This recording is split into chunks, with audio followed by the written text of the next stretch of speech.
16 August কিশোরগঞ্জের লতিফাবাদে আনুষ্ঠানিকভাবে family কার্ডের দ্বিতীয় ধাপের কার্যক্রম উদ্বোধন করবেন প্রধানমন্ত্রী তারেক রহমান। একথা জানিয়েছেন সমাজ কল্যাণমন্ত্রী doctor AZM Zahid Hossain.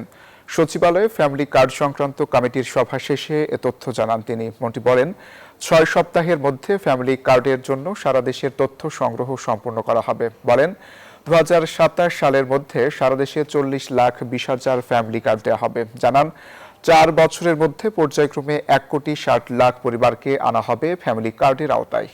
16 August যে কাজটা হচ্ছে এবং নতুন প্রশ্নমালা এবং নতুন পদ্ধতিতে আমরা কিন্তু অনলাইন ডাটা কালেকশনে চলে গিয়েছি এবং এটার মাধ্যমে আমরা আমাদের যে বড় কার্যক্রম সারা দেশব্যাপী শুরু হতে যাচ্ছে, এটাতেও বোঝা যাবে যে আমাদের এটার পরবর্তীতে কোনো ধরনের উইকনেস আছে কিনা, থাকলে আমরা এটা রেগুলার বেসিসে আপডেটিং করবো।